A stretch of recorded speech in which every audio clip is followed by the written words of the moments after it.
Here we go. Here we go. Here we go. Here we go. Here we go. Here we go. Oh, here we Here we go. go. Oh, here we go.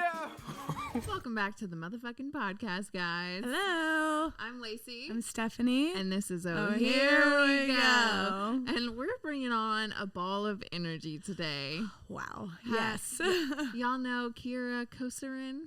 Kosarin, yeah. There you go. And wow, like she pretty much led the interview. She's herself. so good at Yeah. what she does. I know. I didn't really know much about her going into this because I kind of like to be more blind about stuff in the interviews and just go into it like that. And she's nothing. She was not what I was expecting at all. And I wasn't really expecting much, but like she was great. Yeah. She was fucking amazing. Well, her and I wish I had my phone because I listed all of her credits. If you don't know. I have it. Oh, okay. She's an actress, but more so doing her music, and she's a singer.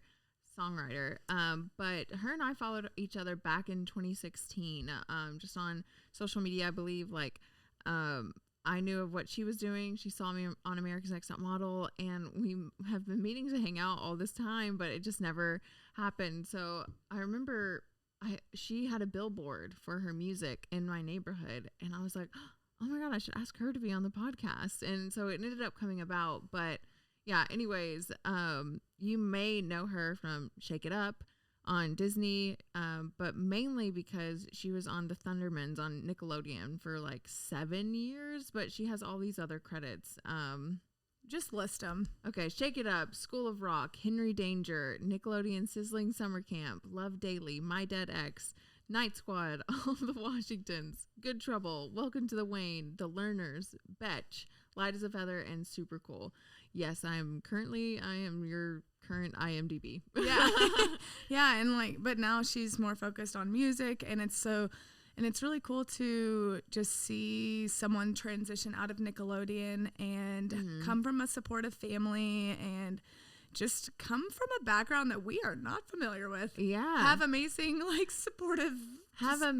Creative parents. Like, they sound like angels. Like, it was so fascinating hearing about her upbringing, and like moving out to LA at a young age and getting into acting and like booking a role on Nickelodeon as a child. And like, I don't know, I just think she has a super fascinating story, but she's just a super fascinating person. Like, her energy is like her energy, I was like, God, yes, I see you are on TV and you are like, we need you. Like, we need you in media. Like, I felt like, I don't know, I loved hearing her talk about communication with families, relationships, partners, work, everything. I felt very on the same page with that. And I don't know, she's great, you guys. We're gonna keep this intro kind of short because the interview is long and you're gonna like it. Yeah, so if you want to get to know Kira a little bit, just keep listening. And without further ado,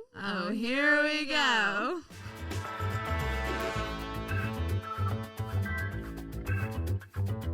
All right, we're back, guys. Hi. Today we're on with Kira Kosarin. Nailed it. And Damn, that was good. Yeah. It's been a long time coming between you and I. And I don't know how. Like, how did this happen? It was like during a weird time, and like the 2016 Tumblr days were just weird. Like, super weird. Yeah. I have no idea how long it's been, but it's been a minute. Yeah. It's How did you overdue. guys get connected? Just Instagram? I think I followed you on Instagram. Twitter, Instagram. Because I saw you on Model, and I was like, she's great. I love her. And so I followed you. And then I don't remember, I think you DM'd me like a couple of years later. We're like, hey, we're like on the internet together. We should be friends. And I was like, yes. Oh, cute. I didn't know I did that. Is the story? We'll have to check. I'm scared of like looking at older messages. I'm like, those older messages are a little. I'm pulling up receipts. Listen, we can't judge our past selves. We were doing our best. We did what we could with the information we had.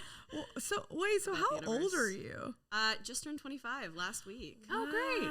We're the same age. Okay, wait, Okay, let's so see. we really Okay, are friends. I found it. So in 2016, September 3rd, you messaged me, hey girl, I swear I've been following each other for like a year now. I'd love to meet you and grab a coffee soon. And I said, yes, I would love to. I'm in London right now, but when we get back, we should absolutely grab coffee. And then Y'all never a did. couple of like Instagram, like I swiped up on your Instagram story and I said, this about something. Aww. No, anyway. And then you said, let's get lunch soon, February 2017. I said, wait a second, here's my number. We should text because I feel like I keep missing your DMs. You responded to one of my stories. JoJo reposted me singing in 2017, and you said, come through, JoJo. and then you saw my billboard in LA and messaged me and were like, I have a podcast. And I was like, a podcast. And then I listened to it and I was like, oh, sick. Yeah, a podcast. A podcast. I'm so down. So yeah, that's our origin story. It would turn out. Wow, cute. We've been talking for 45 minutes and just are now getting to like, wait, how did this happen?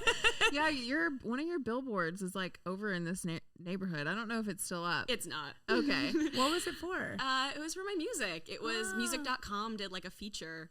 And they took my album art, which the EP is called Something New. And so it's basically this like big round portal set that I'm like coming through. And they took that and cropped it and put it on the billboard. And it said, get to know the story of Kira Kosarin at music.com. And there was like a little profile that they had. But it was fun because I was just like ominously staring over people. And I think there were 4 of them around LA. Okay. 3 of them in my area and 1 over here, which I did not make it to see in person. Right. Because I try to drive to LAX as infrequently as possible, but yeah, no, it was very cool. I have been on large pieces of screen in my life, but always as a character. It was the first time that it was like as me, so it was very cool. Wow. Yeah. When did you start singing? So my whole life, my parents were Broadway folk. What? Oh. Yeah, I grew up in a theater house. My dad was a music director, and my mom was an actress, singer, dancer. So every time, like the house all the time was just filled with music of all sorts. Funny enough, when I was a little kid, anytime my dad played a song in a minor key, I would burst out crying and force him to stop. And anytime he played something that sounded happy, I would like come sit on the piano and like play and sing with him. So even from little, it was like clearly a big part of my brain chemistry. But yeah, my parents met in theater. My dad hired my mom for the international tour of a chorus line in the 80s. So that was like how they met. So I grew up kind of training for acting, singing, dancing, everything. And then when I was like 11 or 12, I found this on camera like sitcom acting class in Florida where I was at the time and just like completely fell in love with it.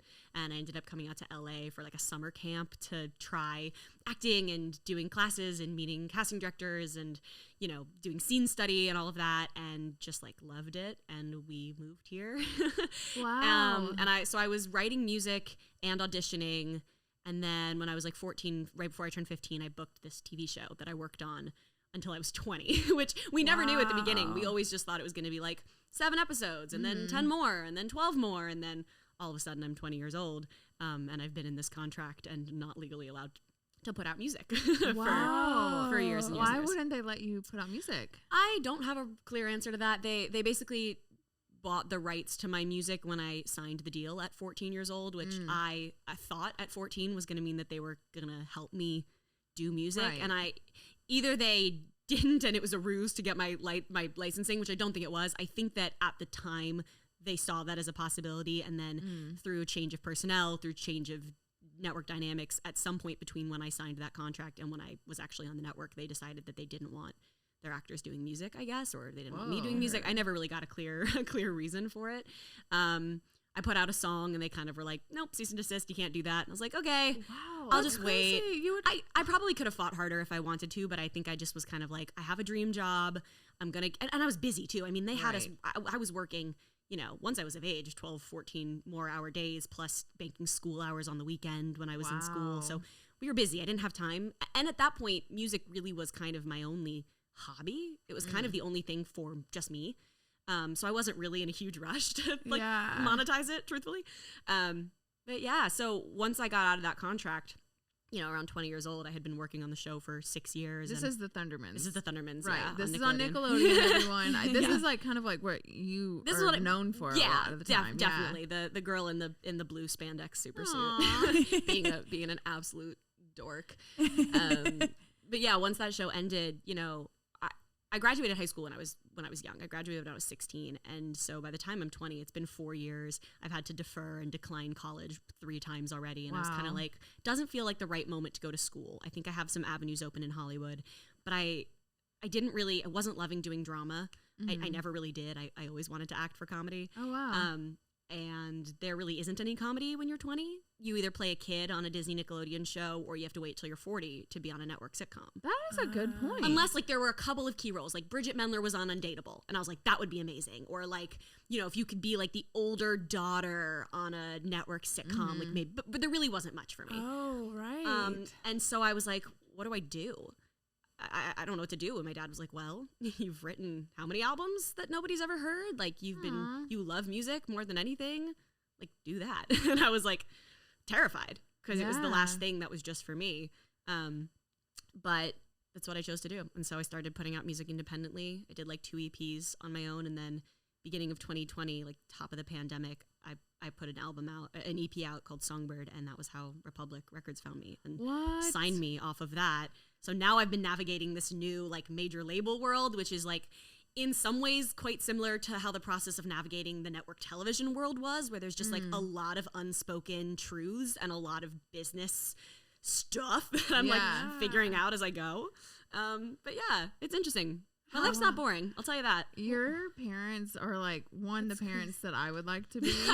But they are the parents everybody wants to have too. I got very lucky. Also, like when I was young and I was like in acting classes and all the school plays, and I was like, I got this opportunity to go to LA. I remember like what I wanted my parents to do for me. Oh God, right? I was super lucky. So first of all, because my parents grew up in entertainment, they were like the anti-stage parents. They were not pushing me. They were basically like, please, dear God, don't go into the entertainment bit. Like, if you can think of anything else that will make you happy, do it. And at that point, it's all I loved. And they made me train for a couple of years before I was like able to come out and try it.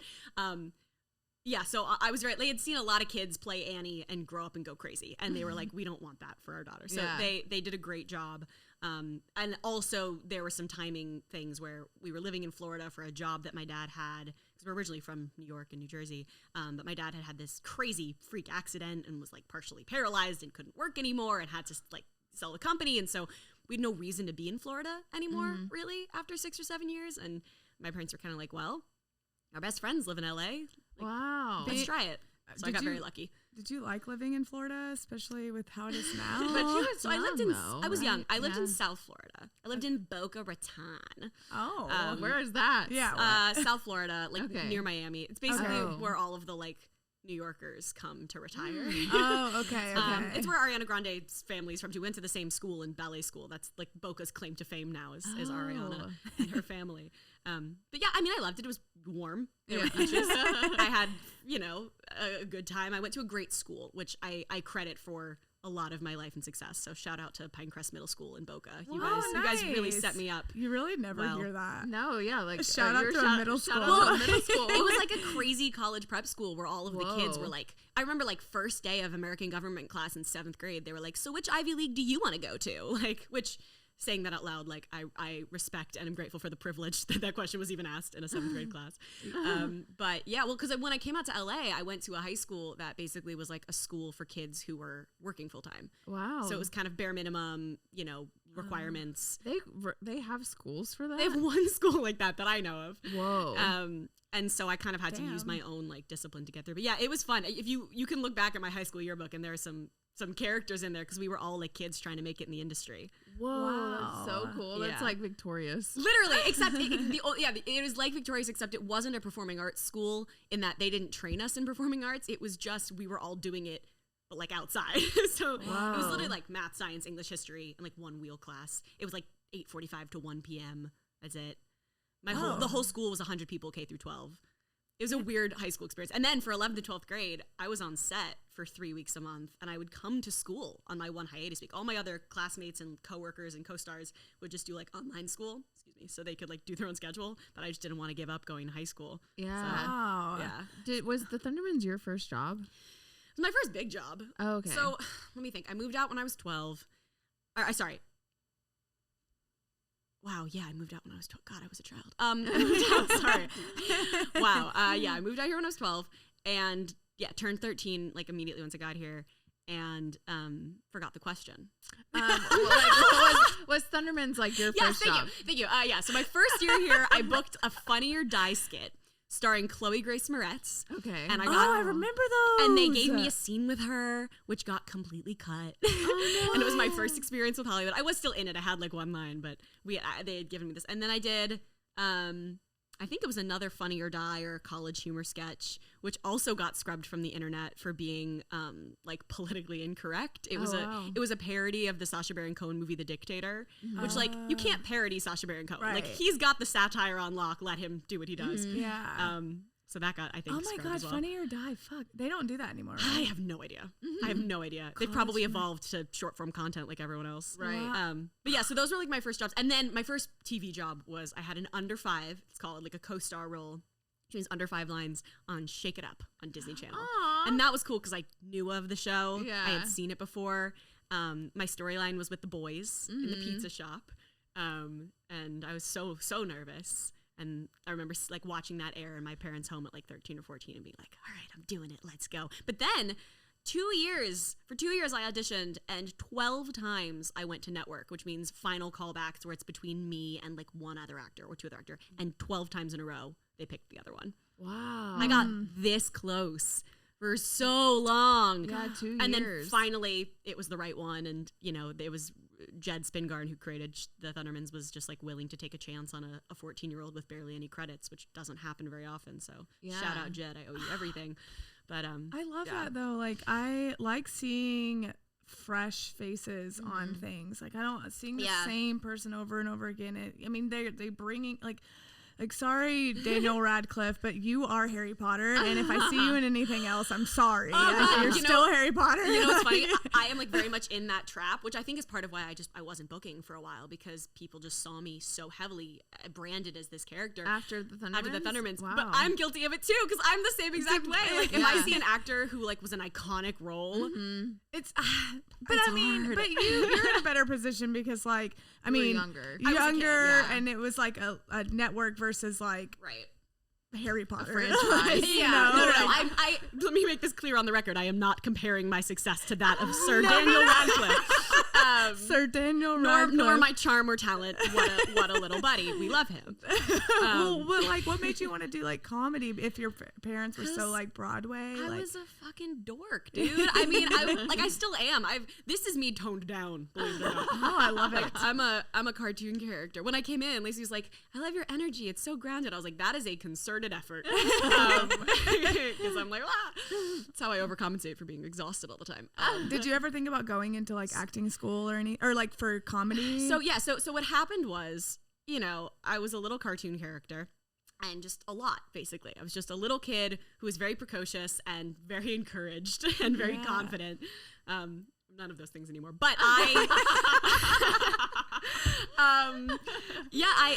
when I went into this acting class, it was with a teacher who had been on Disney Channel, and he was like going around the country kind of offering classes to people. And, you know, I kind of hopped up on stage, and he kind of, you know, I had this script, and the note was to like, don't be afraid to be silly, and don't be afraid to use like the quirky parts of your own personality. And like, if you say something in your real life that makes people laugh, like remember that and use it in the script. And all of that just felt so good to me. And apparently I don't have a firsthand memory of this, but it's been confirmed to me many times. Apparently I was like on that little theater stage at this class in Florida, and I did my scene, and the teacher was like, wow, like you have potential. This is cool. Like, why do you like acting? Like, what makes you want to do this? And apparently I said, because I'm acting, which means I'm a character, and no one can make fun of you if you're a character because you're not you. So if you do something silly or stupid, then it's the character, not you. Oh. Which is like very deep for a 12, 11, maybe a 10 even at that point year old. Were you bullied? I was a lot for people. I mean, well, first of all, I skipped 3 grades. So I was younger than everyone, and there's nothing that 12-year-olds hate more than 9-year-olds. Oh. I did repeat one, so I was so I was a year, oh God, it's a whole thing, now we're here. I started a year early. I skipped 1st grade, then I moved states, and then I repeated 5th grade because I went to like a harder school, and I was like gonna be 9 in middle school, and they were like, she's gonna get bullied. So I repeated 5th grade, but then I moved to LA, and I went from my fancy dancy private school to my like little LA just like do it because you have to school, and so I skipped 8th grade because the curriculum was exactly the same curriculum I had just done. Oh, wow. So then I started high school at 12. But basically, like, I wasn't physically bullied, but I definitely was not liked, which, like, first of all, fair. I was a lot. I never shut up. I still don't shut up. I'm working on it. Oh, no, never But, shut up. well, I'm not here. I'm here to talk. But no, I definitely wasn't super liked, and I didn't ever know why, because I was nice. Like, I was a nice kid, and it is one of the, like, weird backwards things of life that, like, I grew up in such an honest, kind, trusting family that I just grew up assuming everyone was like that. And so I literally had no idea why people didn't like me, because I was like, I'm being nice. Like, why? It's not until I grew up and, you know, became a teenager with little kids around that was like, oh, it's because they wanted to talk about boys and, like, be teenagers without a little kid being like, do you want to hear this rap that I learned how to do on YouTube? I can do it really fast. Watch me. I mean, yeah, I feel like in high school you're approaching every day like, fuck. Literally, and they're all 15 and I'm 12 and very prepubescent 12 too. Wow. Like I was a young 12. I didn't go through puberty till I was like 16. Did you get hit on still? Yes, but again wasn't aware of that. and the guys who I liked never liked me back. Yeah. Even a little bit. Like, I was literally just telling Lacey a story that the only other time that I was in Playa del Rey was because my, like, high school crush threw a party after high school. And he had been my crush for all of high school, and I just thought he didn't know anything about me. And then I guess I grew up and got hot because he was like, hey, we should hang out. And I Ubered from Studio City all the way to So Playa del Rey long. because he was like, I have champagne. And I was like, I'm underage. That sounds great. And I Ubered to this party, and we, like, made out in a hot tub, and then I Ubered home at 2 in the morning. Yeah. Was it everything that you dreamed? It was a good makeout. I will say, I think I was probably 17, 18, somewhere in that zone. All that young shit. That was also my memory. first so boyfriend. fun. Oh, yeah. Yeah. Memories, man. You I've couldn't lived pay some me to be 16 again. Well, fuck no. But those things that are so new to you, where you feel like you're like a little rebel, like Oh, yeah. Oh, yeah. 16 was a big year for me. Everything that can possibly happen over the course of going from being a child to an adult all kind of happened within, like, 3 months. And it all happened while I was on, you know, Nickelodeon and, like, Right. hiding all of it and, like, being this good girl. I literally had a publicist once be like, stop being such a good girl for your image. It's like, bad. And I was like, what? I don't want people to be mean to me. I don't want to lose my job. Oh, what do you mean? I got arrested, or not arrested. I got What? caught. I got caught 3 times having sex in public, and every cop sent me back to my dad's house. And I was like, could you just take me to jail? Like, fuck, I'm so pissed. That's baller, though. If you're going to drop in a conversation, I got almost arrested 3 times, that is a good reason. I don't know if I would have been the best for the lifestyle. Probably would have fucked it For up. the brand representative Yes. lifestyle. Yeah, that's fair. Well, one thing I wanted to know is, like, working on Nickelodeon from so long during, like, transformative years where you were a kid, then teenager, and then, like, a young adult. Like, how was that for you? Like, was it restricting? Were there, like, identity crises going on? I mean, there's still identity crisis going on. Yeah, it was hard. Okay. It was hard. And it was hard in ways that I didn't give myself credit for how hard they were until years later. It was hard in ways that I wasn't aware of while they were happening. And the older I get, one of the sort of things that I'm constantly reckoning with as, like, a 25-year-old is trying to forgive myself for choices that I made. Yeah. Not even publicly, things people don't know about, just choices I made in my own life and the way that I chose to approach my life and existence during those years, because it was weird. It was very weird. It was weird to go through puberty on camera. Like, I had never looked at my own body and kind of been unhappy with it until I saw somebody tweet, oh, Kira got fat between seasons 2 and 3. And they posted a photo where, like, my arm is against my body and I'm holding a book, and my arm was, like, much bigger than it was pre-puberty, because that's what happens when you get older, you get bigger. But it was the first time that I had ever even considered that. And I had one of those, like, core memory moments where I, like, looked down and I was like, oh my God, like, they're right. And, like, that's a weird way to figure out about your body changing. Wow. I'm not sure there's really any great way to go through that. I think every teenager, and especially women, have to kind of all go through that thing where you just realize that your body is supposed to look different in your 20s than it is in your teens. Still Yeah. that. Yeah, no, every still. day. I mean, there's also a lot of, like, and I won't get into this too deeply, but, you know, I worked on a show where I was a co-star with a guy, and we were treated very differently in some very key ways that were sort of my first eyes to, like, double standards ever. Just things like I wasn't allowed to, you know, sit too close to my TV boyfriend or, you know, hold hands or whatever until, like, one kiss at the breakup that we fought hard for, but like my male co-star had girls on the show, was able to have his girlfriends on the show, was able to have kisses and have jokes about him kind of dating, things like that, where like I don't necessarily blame the people who created or worked on the show because they were just reflecting back the standards of their audience. Yeah. If that makes sense. What? Yeah, I don't know. There were just lots of little things that were like, oh, interesting. Why? What is the reason for that? Like what? I mean, it could have been a lot of things. It could have been because he was a bad boy character and I was a good girl character, and that was a moral that they wanted to assign that flirty was bad, which I don't agree with. But you know, I truly don't know. Well, growing up with like a Disney role and now being like 25, you know, you see these people that worked with Disney kind of turn into like, they start out that one way and then they turn out, you know, heavy into drugs and stuff. How is that? Okay, so I have kind of two big statements on that because that's a conversation that comes up a lot. I think one is that when you see these kids kind of quote unquote go crazy, most of the time I'm willing to bet at least half of that behavior was happening already just behind the scenes.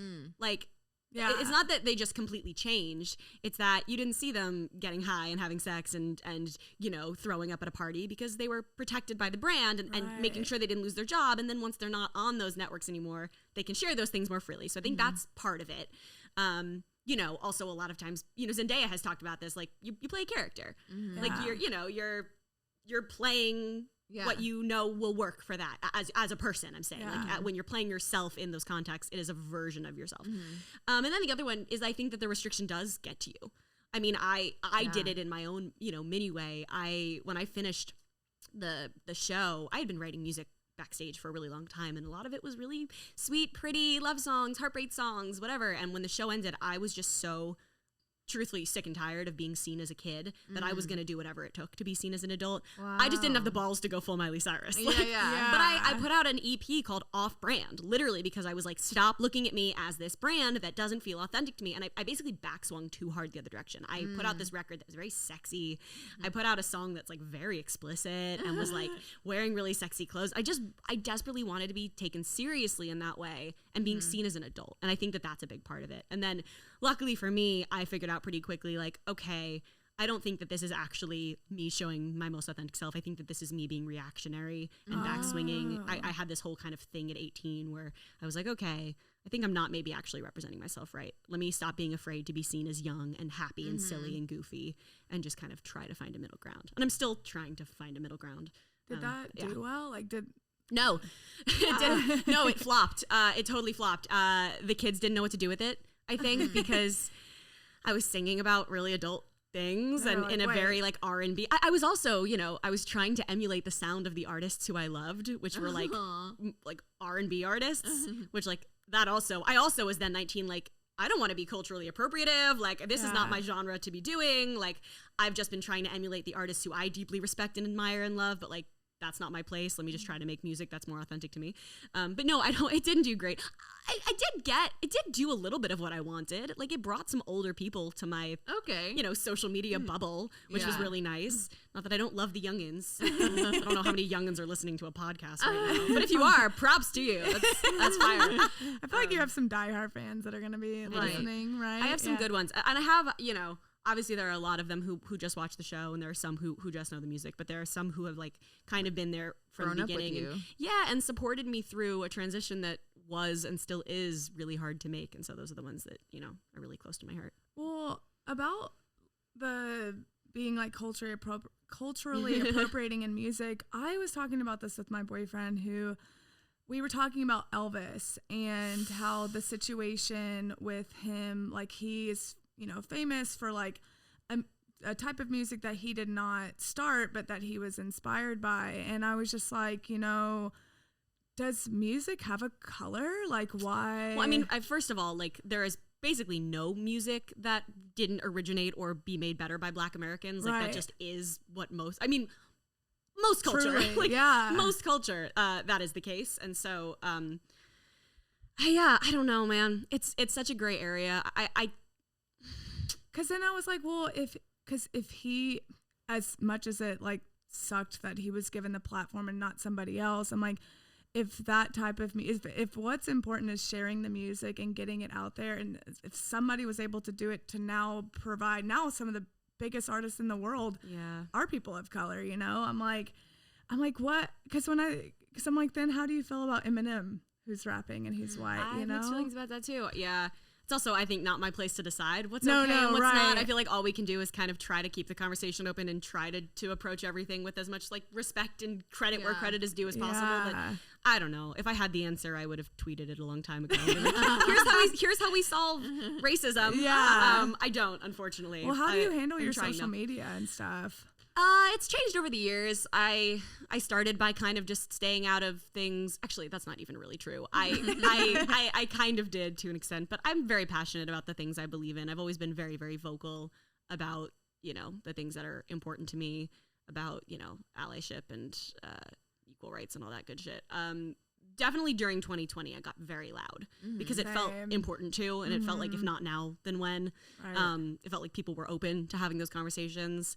And there was a period of time where, you know, I got very into it and I was following a lot of sort of the resistance on Twitter and trying to be like as up on things as I possibly could. And then it got to a point where it was starting to get really, really damaging for my mental health, just kind of constantly seeing how bad things are in the world at all times. So now I've come to a balance. I try to have healthy conversations in real life where I can. I've pulled back on having those conversations On social online because media. things have gotten to the point where they're so divided. You're not going to change any minds on Twitter, realistically. No, right. Truthfully, this last few months, I've been using Twitter as just, you know, absolute fuckery, and I'm having a great time.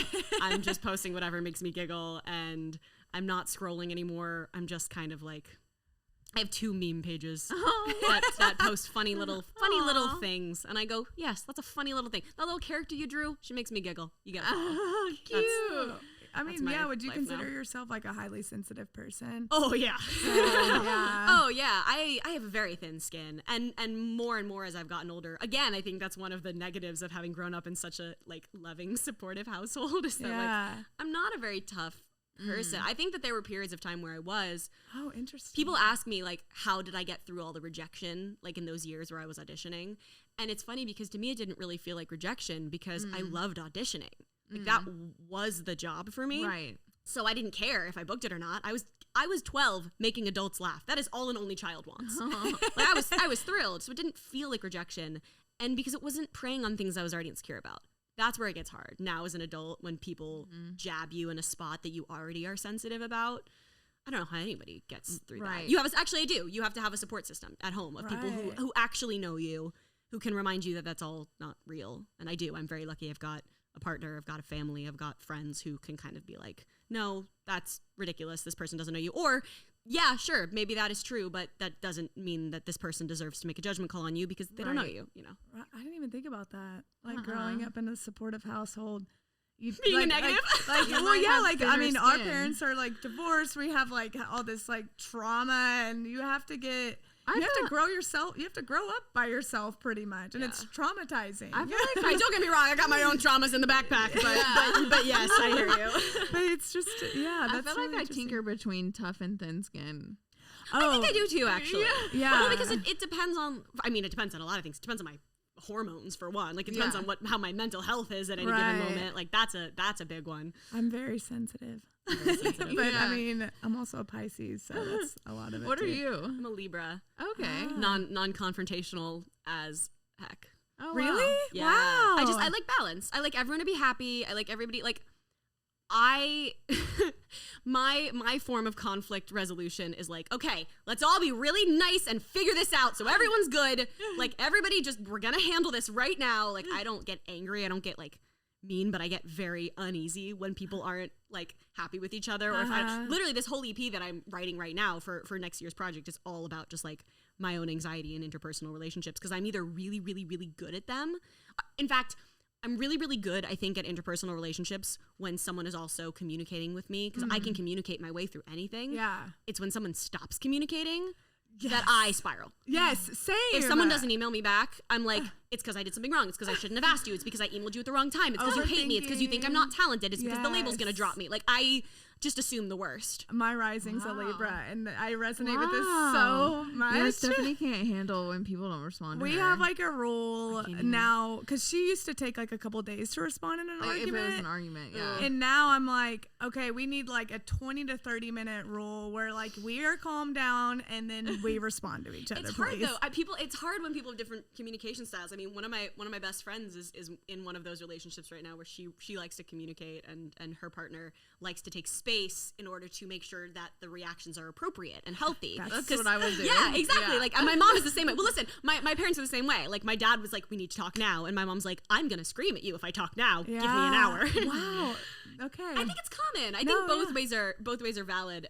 It's just hard for those of us on this side of things to be like, they don't hate me. They don't hate me. They don't hate me. It's just 9 o'clock on a Friday, and they don't want to check their email. It's fine. Well, see, that's how I am in relationships. Like, my boyfriend's like, we need to figure this out now, and I'm like, I need space. But with my friendships, I'm like, we need to talk right now. Yeah. Like, it's so weird how that works. What's funny is I feel like I'm generally very secure when it comes to like my personal relationships and friendships. It's the work relationships that stress me out because it's a paradigm that I don't understand. And especially because I'm in an industry where my whole life is an intersection between creativity and business.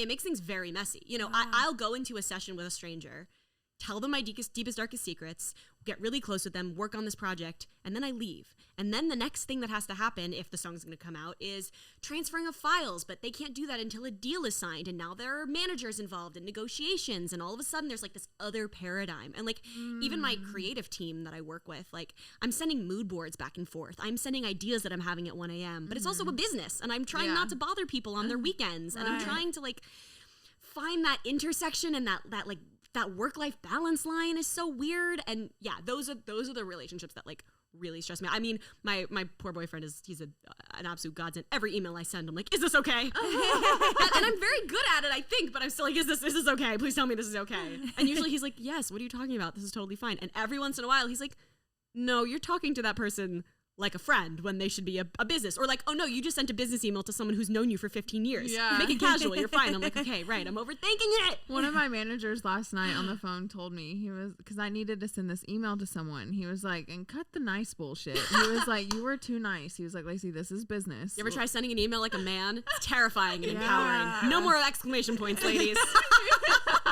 That's so true. Wow. How did you meet your boyfriend? That's a story for another day. Oh, okay. When I get his permission to share it fully, I will do so. Or when this podcast is over, I'll give you guys the tea. Okay. I'm gonna save that one for a minute. But we met through mutual friends. Basically, is the long and short of it. He is also a musician. Oh wow. He's British and everything that if you would ask 16-year-old Kira to type everything she's ever wanted into a person and then spit him out, it's him. He is truly the best person I've ever met in my life. I'm completely and totally obsessed with him, have been for 3 years. But sorry, what was the question? Okay. But yeah, no, he is a musician, and we started dating like right at the beginning of the pandemic, and it moved super quickly because all we had we had nothing but time to like build a really strong foundation. We also like the way that we met was through a lot of shit. We kind of got forged in fire where we had to like communicate a lot and like be very on top of a very weird situation. And so I think it built a really strong foundation for our relationship. You might need to hear Stephanie's story. Yeah, no, I probably do. I can resonate with this really well. Well, but like how is it dating in the world that you both are in? So weird. So I had a boyfriend. My first boyfriend was from like 16 to 18, and he was 21 when we started dating. I was 16, and he had been on my show, which already is like super weird. So, like that was my first relationship. You were 18? I was 16. He was 21. Okay. Wow. Yeah. That was my first relationship. It was truthfully, it was like a perfect first love. Like I never thought it was gonna last. I never expected it to. I always knew it was just gonna be like a thing, and it ended when it was supposed to. But then there were like a few years where I was like properly dating in LA, and it was interesting. I was on Raya for a minute. Yep. Ended up in like a long distance fling with a Olympic diver / lawyer who lived in Chicago. Like it was one of the things where I was like, what are we doing here? Like nobody lives here. What are we doing? Yeah. Also, like online dating just was never really my thing. Yeah, it was interesting. I dated a lot of actors first, which never went well. Yeah, how was that dating someone in your industry, like in your space? It's never really, I mean, it was never like an issue of being competitive or anything. I mean, look, it's LA, so like anybody you meet realistically is going to be somewhere in the creative field. Yeah. I feel like it was always nice to date people who at least understood like Right. weird hours Yeah. or, you know, things like that.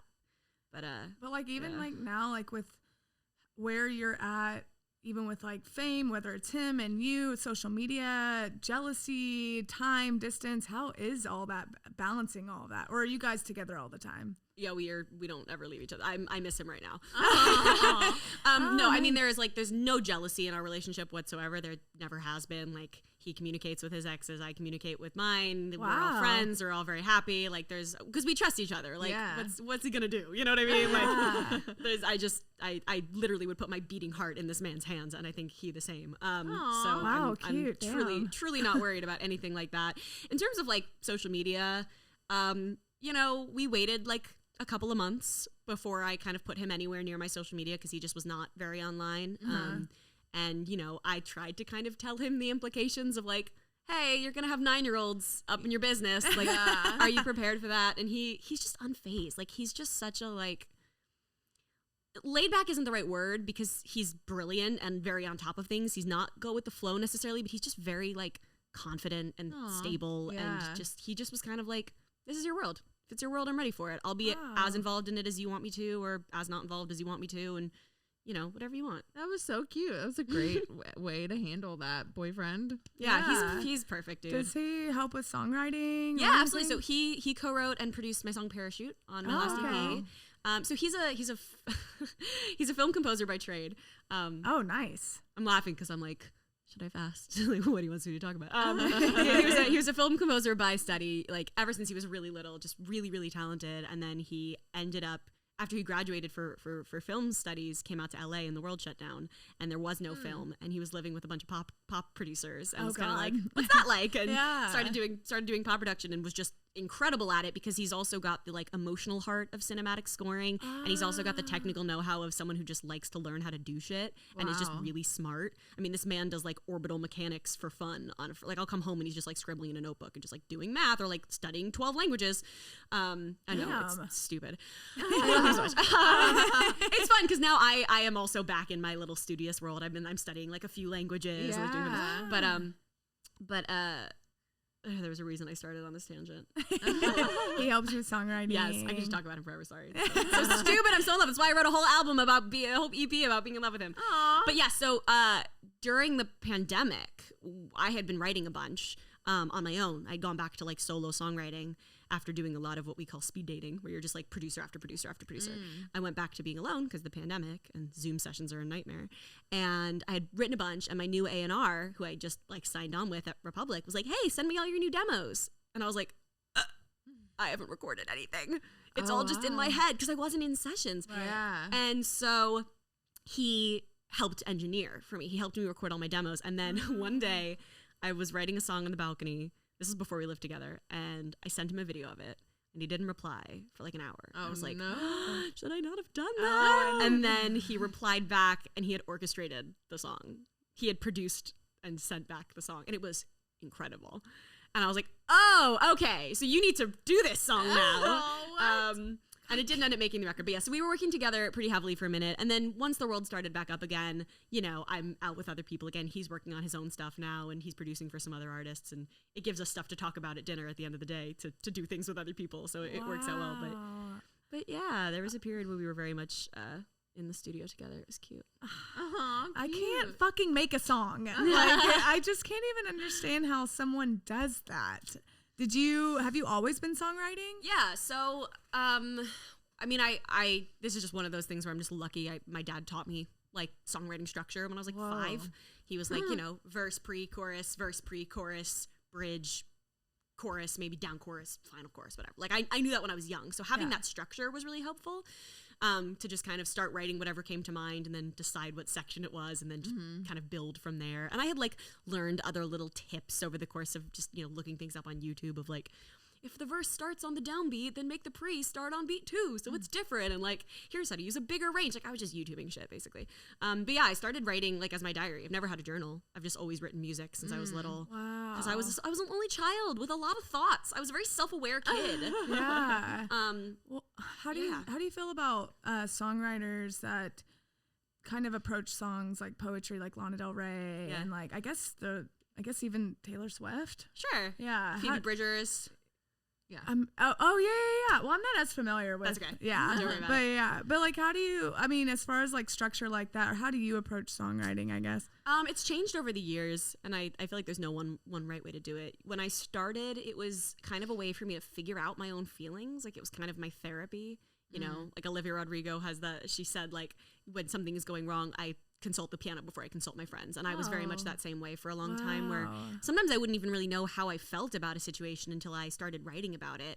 And I would, for example, like write a verse and be like, wait, no, that's not how I feel, actually. And I would rewrite it. Like, oh yeah, that's how I feel about it. So like my whole project Songbird was basically processing like kind of a breakup of a relationship that never fully happened. And so like a lot of those songs were just me being like, what the fuck just happened? And like processing. And then as I got more into the like capital I industry, it's become more of kind of a craft, because you can't rely on waiting for inspiration when you've got a deadline. You have to learn how to kind of like just write a song because there's a session booked that day and you have to in order to go home. So I do both now. Like, sometimes I go in, here's my process these days in like let's call it a speed dating session, right? So like one of my A&Rs or somebody, you know, who I'm tight with in the biz or on my team in the biz, who do I think I am, will say, hey, do you want to work with this writer and this producer? And I'll look them up, and if I say yes, great, we book a day. So that day comes and I go in, and this whole like session etiquette, again, something no one ever taught me. It's just something I had to figure out. I used to think you just showed up and were like, okay, let's write a song. But there's a whole dance. There's a whole like unspoken like mating ritual, for lack of a better word. So basically you start and you just start talking. How was your day? How was the weather? Small talk. Just getting used to each other. And then at a certain point, someone will usually say, so what have you been listening to? Or so what's been going on? And those are like hints. Those are like, okay, now we're shifting. I've gotten pretty good at being the one who does the shifts. So I'll be like, okay, enough of the get to know ya. Tell me about your blah, blah, blah, you know? And they usually ask me like, what kind of music do you like? What do you consider your style? And what do you want to write about? And how do you like to work? And I've gotten pretty good answers for those now. So I usually start by saying like, okay, so I grew up listening to early 2000s singer-songwriter pop. So Sarah Bareilles, Ingrid Michaelson, Colby Calais, Regina Spektor. And then on my dad's side, like James Taylor, which is why I play guitar the way I do. Oh, wow. And like, you know, Chicago, Earth, Wind & Fire, Wings, great, you know, whatever.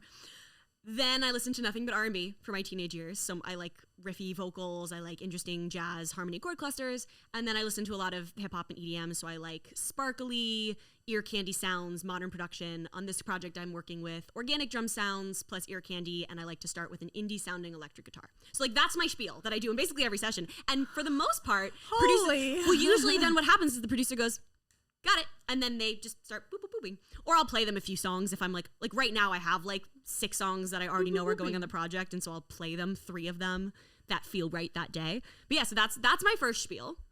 And then my second is I say, all right, I would like for the producer, I would like for you to get an electric guitar loop, or I'll play one with some organic drums for energy. And then the writer and I will just start gibberish singing until something comes to us, unless I have a specific idea. But these days I do so many sessions that I don't have like a ton in my back pocket. I kind of just improv it on the day.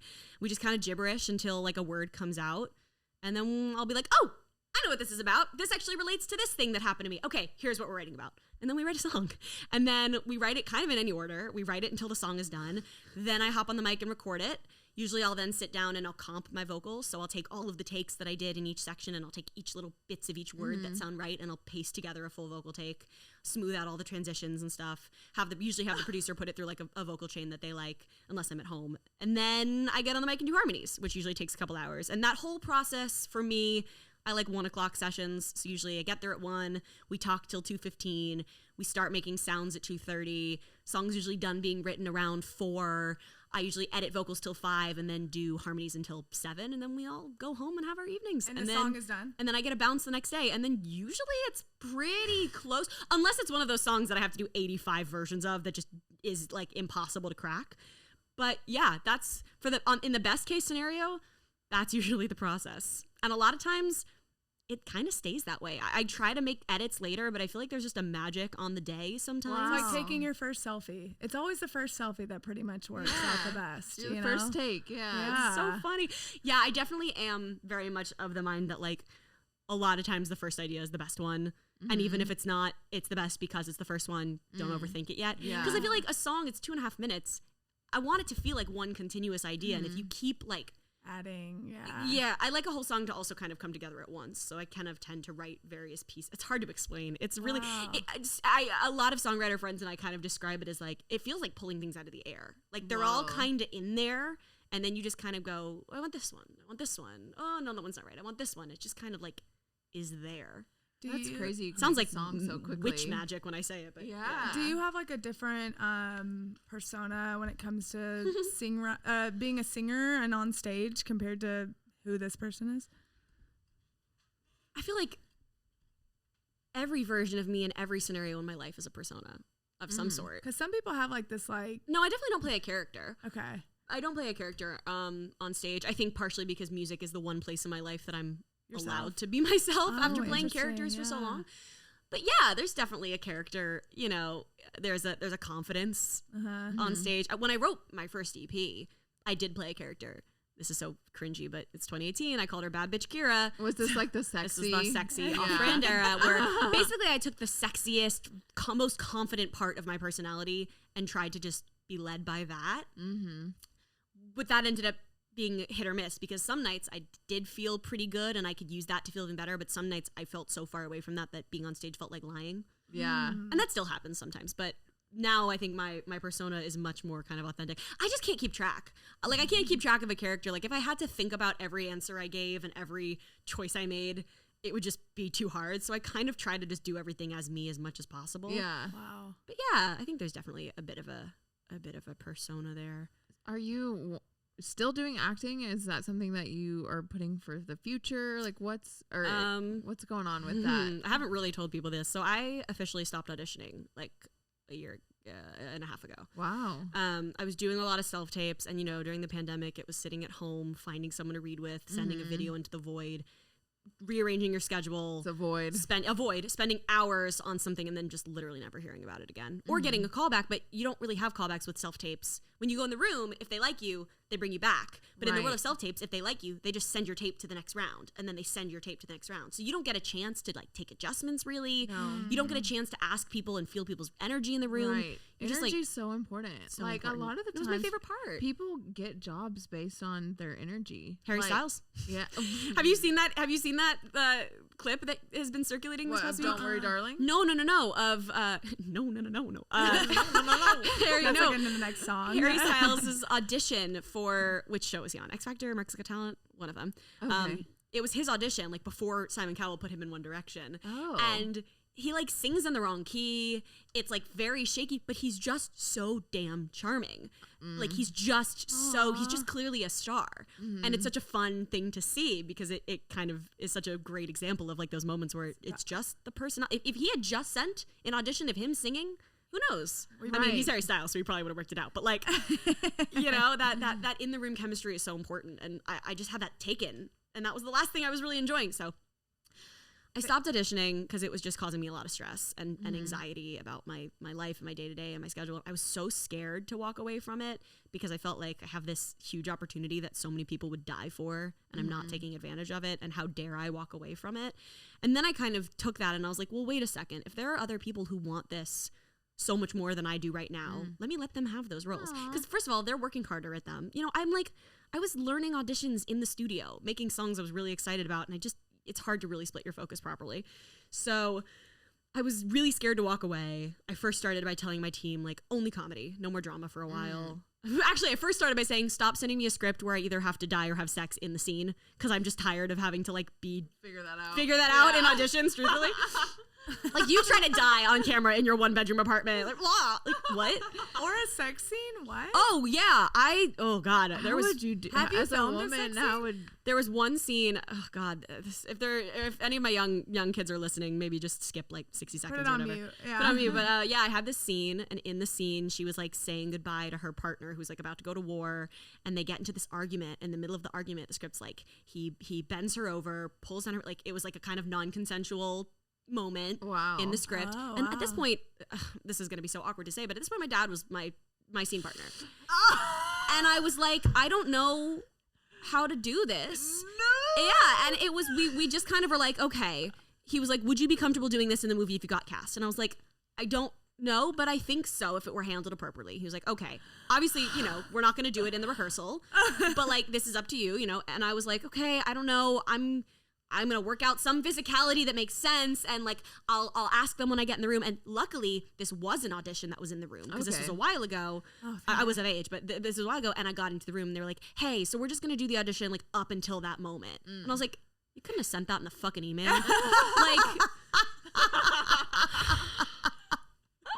really? Oh my God. I'm sorry. I just. God, I didn't even. Oh yeah. Yeah, so I was like, no more of that, please. I don't want to do that anymore. Yeah. Oh my. So was that?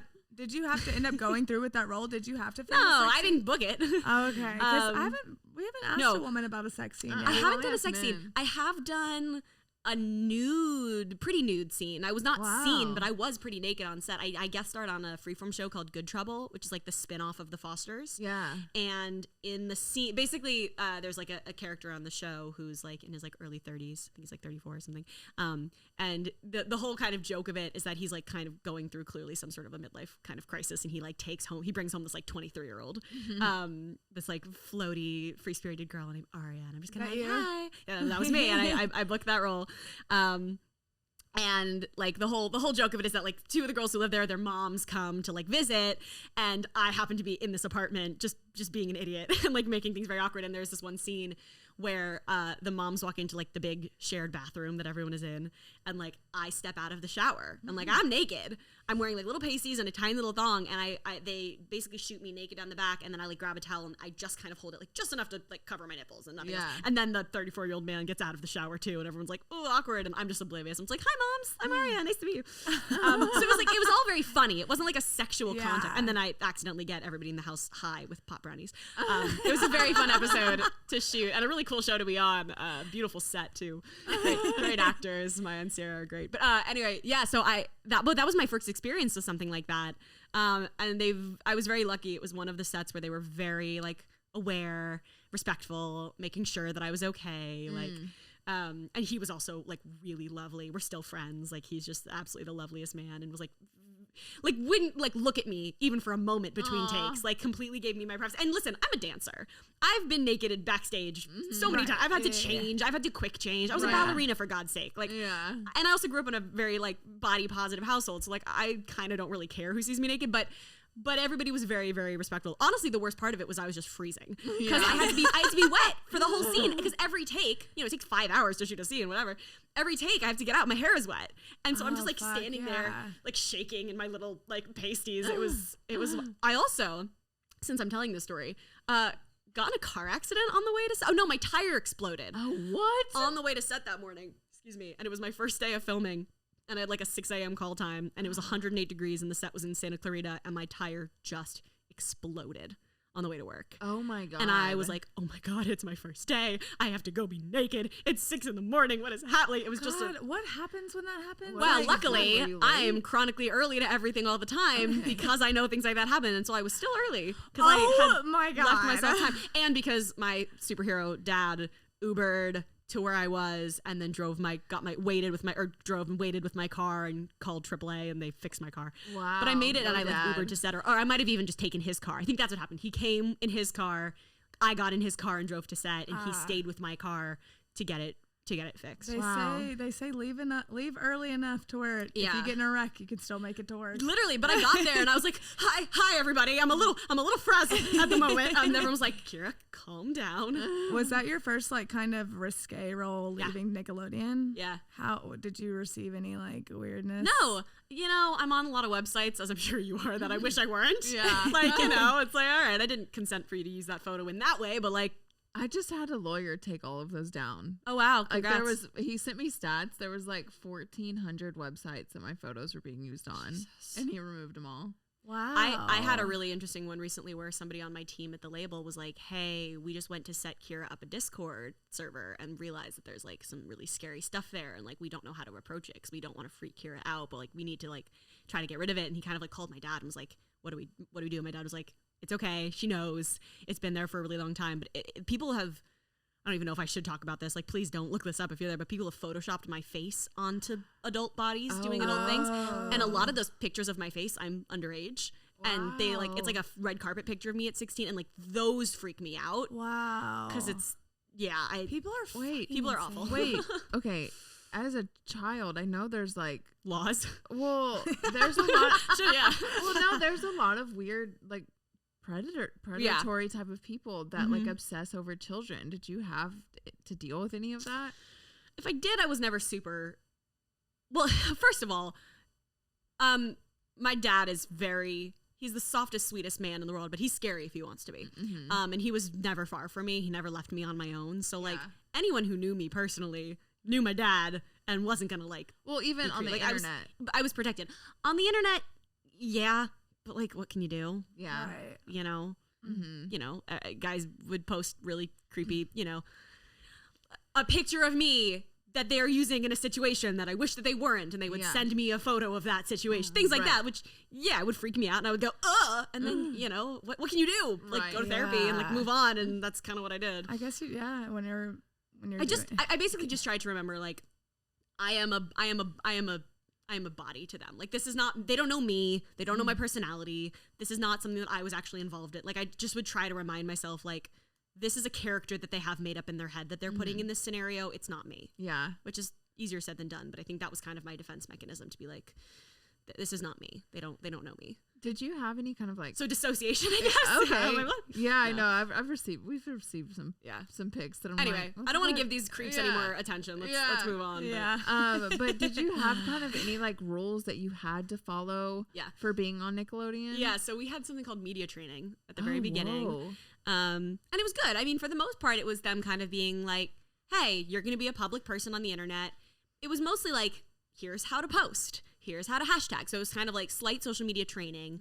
And then there were basically just like brand awareness things. So they were like, don't post any pictures of you, in a bikini unless you're like on the beach or by the pool, which I didn't actually, I did for a while. And then I would like post a picture in a cute bathing suit and be like, hey, look at my cute new suit. And like, no, I never got in trouble or anything. But it was just like guidelines that they were, I think, offering to try to make our online experience smooth.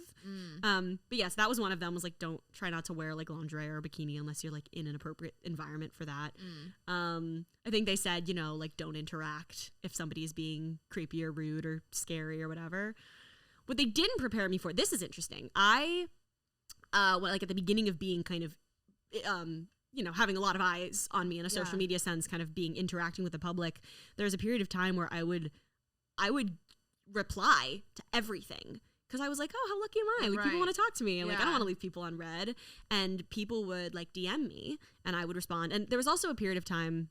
This is like going way back, but like I used to be on this other app called Gift Boom, and I used to have this I think I remember that. I used to have this like anonymous account called You Are Loved, and whenever I would run up against somebody who was like suicidal or in a bad place or getting kicked out of their family because they came out or whatever, I would just kind of like message them. Like I just like wanted to kind of talk to people and help people, whatever. Not really realizing at that time like what a burden that, or not burden, but like the doors that could potentially open in an unsafe way. So I was kind of doing that, and then I would run into these scenarios where people would start to do like, if you don't message me back, I'm gonna kill myself. Things that were really dark and not okay. Maybe cut this part out if this doesn't fit in the podcast or put a trigger warning. No, but this like, is super interesting. It got to a point where I would have these people like threatening that if I didn't reply, and it was a weird situation to be in because I was like, sometimes it would get to a point where people would ask me for advice that I didn't know how to give at that age. I mean, now, if somebody's in crisis and they say, what do?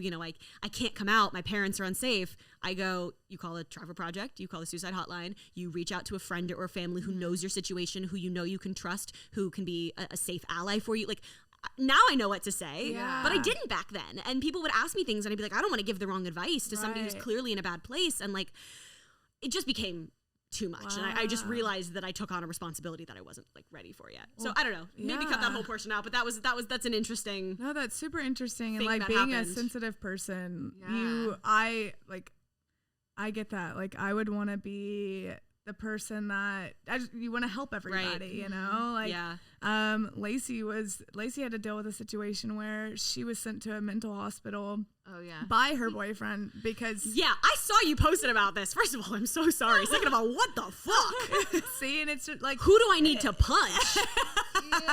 It's just like it was just a situation. I'm fine. It's a fun story. Yeah, it's a fun story now.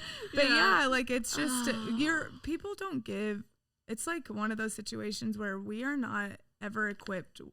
That's like something we should be learning about in school, like how to handle other people going through things like that, and like you want to be an outlet and a resource for everybody, and you can't, and it's just it's crazy. I mean, I come by it honestly because my mom's like thing the past several years is she answers the phone calls at a suicide hotline, and I've talked to her a lot about how she kind of like handles these really intense situations and then like leaving them at work and coming home, because she's even in a position where like she'll answer these calls and de-escalate and get someone to a place where they're safe, or if need be send help, and then that call ends and she never gets to find out what happened. A lot of the times that's it. Even if the person calls back, there's a lot of people at the call center and it's randomized for the safety of both people calling. So she doesn't know a lot of the times. And I kind of was like, how? We should interview her. Yeah, my parents are fascinating. For a suicide hotline. Yeah. That's interesting. She's incredible. Wow. Yeah. Well, how have you managed to balance your mental health between all of this? Precariously? I don't know. Mental health is a weird one. We all kind of have our own things, our own struggles, and you just kind of work around them the best you can. Yeah, I mean, have you ever shown any interest or dabbling in like psychedelics with mental health, or like marijuana? Like how's that? There is still the part of me that is not fully ready to talk about the role that has all played in my life, because it's very complex, and I know I have a lot of young followers, and I don't want anyone to take anything out of context. Yeah. Right. Well, we'll cut this out. No, it's okay. This part is fine. I mean, I think that there are a lot of ways to heal a brain.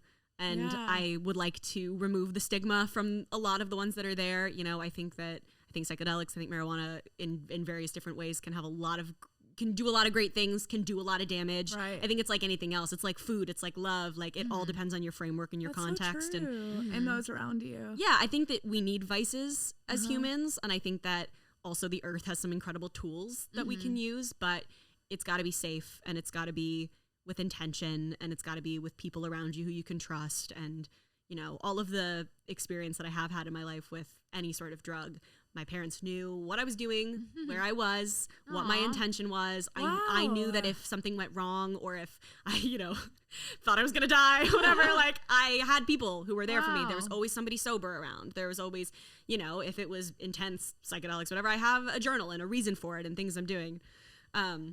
So yeah, I think that there is a lot of good in all of that, but there can also be a lot of bad. And I think that there is a lot that we don't always understand about brain chemistry, and it is a very dangerous, delicate thing to play with. So if you're ever unsure, don't do it. If you're ever unsafe, don't do it. And if you are going to do it, test your drugs and make sure you're in a safe place. Yeah. What a perfect thing to say just now. You're literally the child I hope I raised. I've never talked about this stuff ever, so send me that clip and I'll post it. It's something that I feel strongly about. And it is one of those things, like, one of the ways in which I'm still constantly figuring out how I want to comport myself in the adult world is like the things that I'm the most passionate about, I'm still kind of scared to talk about. Yeah, right. I was going to ask, like, is it like hard having to almost monitor what you say? Kind of, but I feel like it's almost harder not to. Like, I feel like I wish I could monitor it less. Yeah. Like, somebody in the public sphere kind of recently came out with a mental health diagnosis that I've had for 9 years that I've never shared publicly. And I've been going through a really weird thing where I talk about it in my personal life all the time because I think it's really important. but I'm still scared to talk about it online because I know that there are people who don't get it and don't know me Yeah. and I'm like simultaneously trying to destigmatize it, but I'm also scared of putting myself in that stigma. So like, I don't know. It's a constant thing.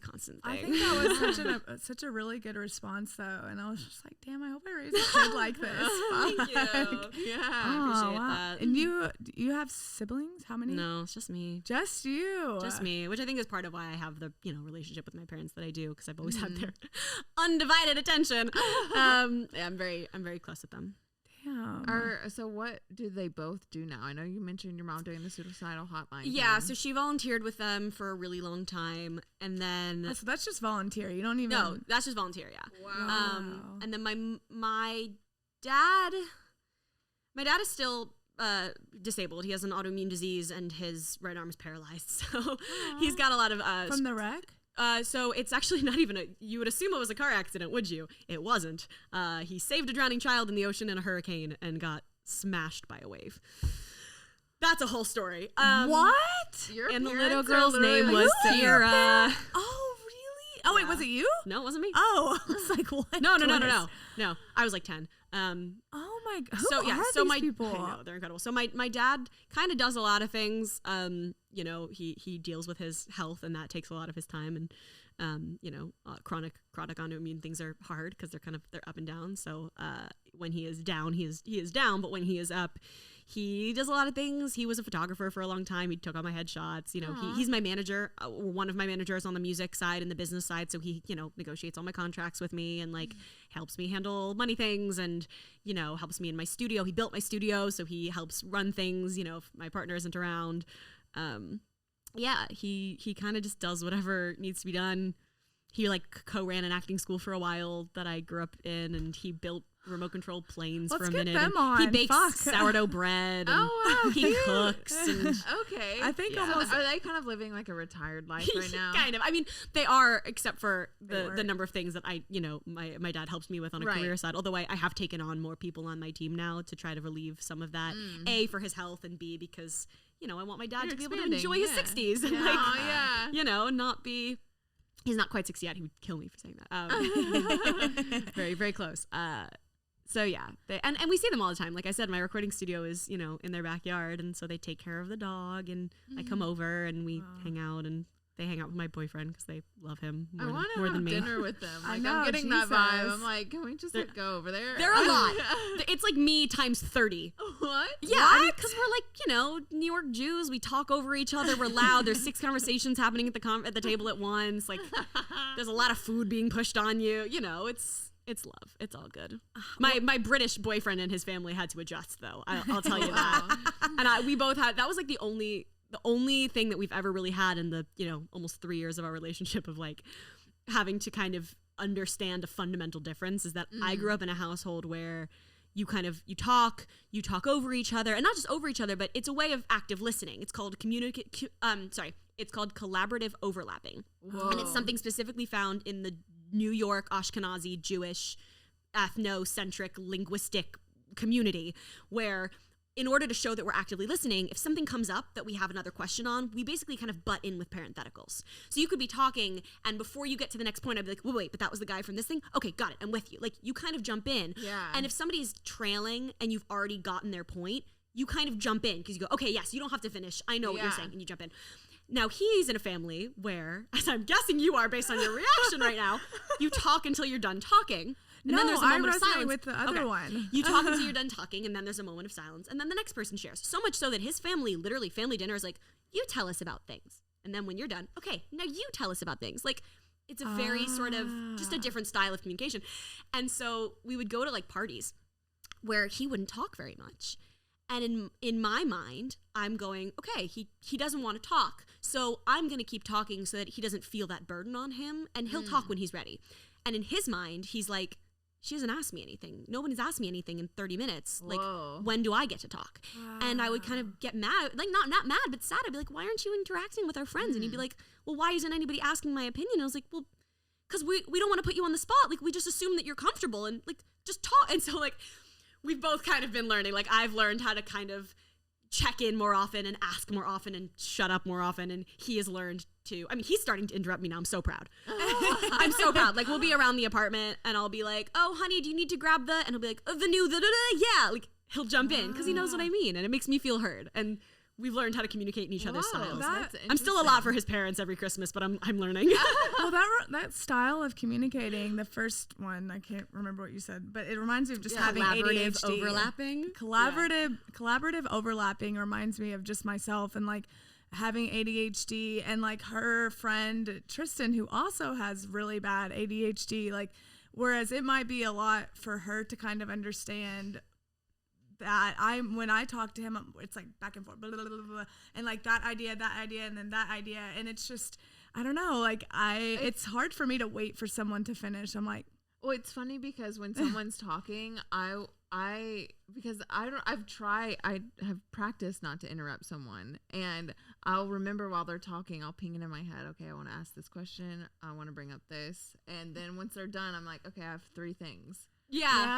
That works too, unless you forget them. Or the I forget. My memory is so bad. That's why I'm like training. I'm like practicing. But yeah, like it's also, like an improv game. Yeah. Well, I learned that with like ADHD conversations, like my boyfriend and I, someone heard us have a conversation and they were like, y'all are just talking about like, what the fuck are y'all talking about? And his dad said the same thing. Like, it's called loose and free association. Yep. When you might say, oh, like, I love this yellow color shirt, and then, or I can be like, oh, yellow, and just go on about something yellow, and then that's like loose association. And then free association is like when things are totally, the two subjects don't even relate to each other.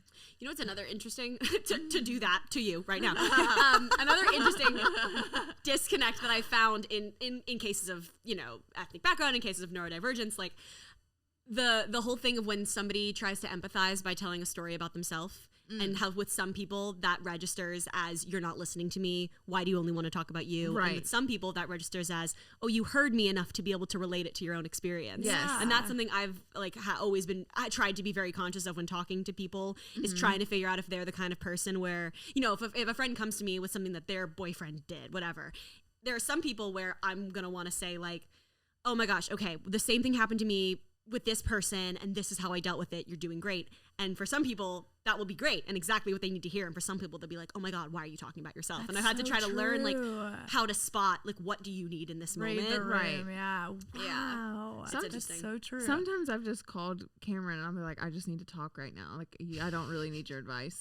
Like, I just need to tell you My friends this. will tell me that too. Like, Toby's like, I'm not looking for advice right now, but I'm definitely looking to vent. And I'm like, all right, fine. Yeah, that's one of the other things that I'm very grateful and lucky in my relationship, is that he is able to solve every problem that I have, but he doesn't. But he doesn't unless I ask him to. Like he is somehow able to just listen and not offer solutions unless I want them and ask for them, which he says is something that he like had to work on at the beginning. I think from the moment I met him, he was really good at that. Maybe I gave him too much credit because I was in love with him, but like, and am, but yeah, no, I mean, that's a big thing though. The whole thing of like sympathy or solution. Do you want to be heard or do you want to be helped? Yeah. Sympathy or solution. Yeah. We're learning things. Yeah, damn, you've taught us a lot. I listen, in an alternate universe, I graduated Stanford with a degree in psychology and became a therapist, but instead Nickelodeon renewed my contract for another year, so now I didn't go to college and I'm unemployed making music. So what are your plans for the future right now? Just music? Eat a protein bar and go to... No, I'm kidding. That's a bad joke. I shouldn't do comedy. My plans right now are... Yeah, I'm working on my next project right now. I think it's going to be another EP. So that'll hopefully come out like spring, summer of next year, as my kind of usual cycle often is. You know, I'm planning plans to go to the UK for Christmas and go spend New Year's in Italy with my best friends, which I'm excited about. I've got a couple of potential things next year that I would get hidden away if I talked about publicly right now, so I have to keep those very, very secret. I want to go on tour next year. I don't have any plans yet, but it's a big goal for me to. I really want to open for an artist who I love, and you know, be able to get my music out in front of people who have no idea who I am, as much as that is scary and hard. Who would you love to open for? Oh my God, I want to open for Muna. Oh. I want to open for Muna so bad. And my new music, it would make so much sense. And I love them, and I love their values and their politics. And just shoot her a DM. yeah, if you guys are listening, please hit me up. I love you all so much. And then as far as like movies and film art, what about directing? Do you Yeah, I got really into that for a minute. I mean, look, I was shadowing directors around the country for a minute. I was studying production. I co-wrote and executive produced a series that we were pitching for a while. Like I really was kind of working in the behind the scenes in television for a minute, and it just got to a point where I realized I could not direct and produce and write and act and sing and songwrite and make music videos and creative direct and shoot cover art and do distribution and do interviews and work out and see my friends and make dinner and play video games and lay in the sun. Like I just couldn't do all of it. Yeah. And I just had to pick. And so I kind of just paused all the TV stuff. It's all still there in the back of my mind. If I do music for another, always gonna be. It's always there. yeah, and if I do music for another couple of years and I'm like, great, I did that, something else, then, I could host red carpets or reality shows or do a travel show or do a cooking show or try to executive produce another sitcom and play the adult in a Nickelodeon show or get into a writer's room. Like there's lots of things that I theoretically, I hope, and I feel pretty confident that I could do. But right now, I'm seeing my friends. I'm going out to restaurants. Aww. I'm getting drunk at parties, and I'm saying yes to experiences. And I'm laying in the sunshine, and I'm listening to old discographies of artists that I've always known of and didn't really know all that well. And I'm playing video games. I'm just living life right now. I think I spent a really long time sacrificing my real life in pursuit of some imaginary future that I wasn't sure if it was ever going to come. And I just got to a point where I just said, I can't waste my 20s trying to have a better 30s. Wow. I have to enjoy them while I'm here. And if that means that I'm not going to win an EGOT, if that means I'm not going to take over the world like I thought I would at 16, then like kind of so be it. At least I'll be a developed person in my 30s who's done things. So emotionally aware person, which I find is not that easy to find out here. So if you can spend this time and be supporting yourself and working on yourself to prepare for your 30s, because it is crazy, that's great. Aw. I'm doing the best I can. Yeah, you're doing great. Thanks. You did great. Yay, thanks, Mom. Wait, okay, we have 3 questions. We have 3 questions we want to ask you that have nothing to do with this interview whatsoever. Amazing. Okay. You want to go first? Yes. What's your favorite way to cook or eat a potato? Oh, that is such a good question. Okay. Out of everything we've asked. That's the one. Screw all the psychedelics, never heard of them. Give me potatoes.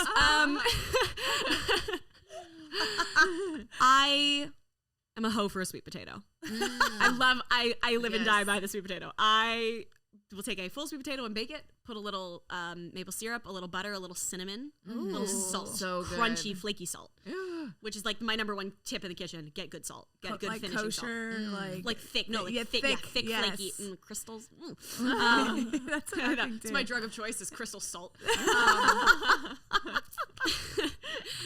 I do love a sweet potato fry. As well. Yes. Okay. Or a sweet yeah. potato mash. I'm a sweet girl. Nice. I'm a sweet potato girly. Cute. Okay. Well, what's yours? If you, I don't know if I've ever answered this Yeah. question. No one's ever asked you back? No. they do on the other ones, but not this one. California, man. I feel like No. fuck. I mean, I always loved like the sweet potato casserole at Thanksgiving, but Ooh. I love like a loaded baked potato. Like growing up, like having a loaded baked potato was so good. Okay, I have a deep cut for you. Okay. Maybe cut this because this is free promotion, but there's a jazz club in North Hollywood called the Baked Potato, and it's like a tiny little jazz club, and the only thing on their menu is massive loaded potatoes filled with like chicken and like meats and like wow. So you go to the jazz club, you get potatoes if you want a baked potato. Is it a jazz club though? Too? Proper jazz club. Oh wow. Proper jazz club, like anywhere from 4 to 15 pieces playing. And it's called the Jazz Club? No, it's called the Baked Potato. Oh, okay. The baked potato. Yeah. That's easy That's to so remember. cool though. What a cool idea. Yeah, it's fun. I love that. Okay. I'm pretty sure mine is just fries. Like, I mean, I respect it. Like Classic. being vegan, that's like the one thing I can rely on. I love like having fries at a show, like a Mashed music potatoes festival are or like a great too. concert. Oh, It's like God, dancing with a French Yeah. fry. Being vegan, like a potato's got to be just one of your best friends. I mean, that's all I have at the end of the day. So, okay. Well, if you could be a gold medalist at any Olympic sport, summer or winter, which one would it be? Figure skating. Oh, fuck. I okay. don't even have That's to. fine. Yeah, I don't even have to like. Well, because you danced too, right? Well, I don't know. Did you? Did you not? I just grew up like dancing and cheerleading. You roller skate though. I've definitely seen you roller skate before. kind of. I saw the roller skates in your closet. So was that a pandemic buy? Because it was for me. Well, It went viral on TikTok, and I was like, I want to do that. A longboard was a pandemic buy, Cool. but the skates, one of them are like these cheap skates that I got when I was in high school for a Cheap photo shoot. For a photo shoot, and then the other pair was actually like gifted to me this year. Nice. So I don't know. I would love to be We've one done of it those for photo girls. shoots. Yeah. Nice. Wait. Nice. So can you roller skate? I can skate. So I mean, I grew up in New Jersey, and so every birthday party, you either went bowling or you went ice skating. There's nothing else to do. That's Yeah. just what you did. I went bowling the other day, and I beat everyone. And I met like 10 girls, and they were like, "Why are you good at this? How often?" And I was like, "I don't know. I just go I've gone once a year for 20 years." Like, Yeah, once a year is right. But yeah, I was a dancer and a gymnast, and so I was just kind of like physically inclined. So I loved figure skating when I was younger. Figure skating and diving were like the two sports that I just wanted to do more, and I was already doing gymnastics and dance full time and music and theater, and I just had to narrow it down. I just did too many things. It is one of the things of my childhood that I like can't decide whether or not I regret is I've done so many things. There are a lot of things I'm pretty good at, and there's nothing I'm the best at. And I kind of wish that I just had one thing that I was like undisputedly the best at, rather than a lot of stuff that I would be better at had I had more time. There's a term for this.